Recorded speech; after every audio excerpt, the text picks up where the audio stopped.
በቀን ቢያንስ 2 ወይም 3 ቅርንፉድ ብንጠቀም በጤናችን ላይ ምን የሚፈጠር ይመስላችኋል?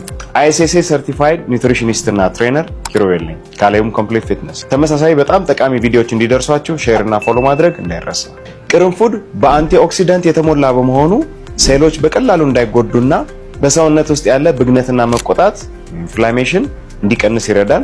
ጸረ ባክቴሪያ በመሆኑ በአፍ ውስጥ ያሉ ጎጂ ባክቴሪያዎችን በማስወገድ የአፍ ጤናን ይጠብቃል።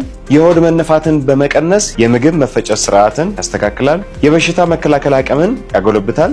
በውስጡ የያዛቸው በጣም ጠቃሚ ሚነራልና ቫይታሚኖች ደግሞ ኢንፌክሽንን እንድንቋቋም ይረዱናል። በውስጡ የያዘው ማንጋኒዝ ደግሞ ጤነኛና ጠንካራ አጥንት እንዲኖረን ይረዳል። የደም የስኳር መጠንን ያመጣጥናል።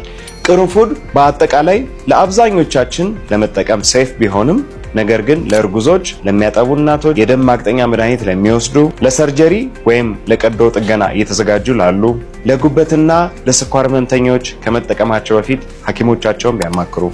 ዋን ላቭ አሌውም ኮምፕሊት ፊትነስ።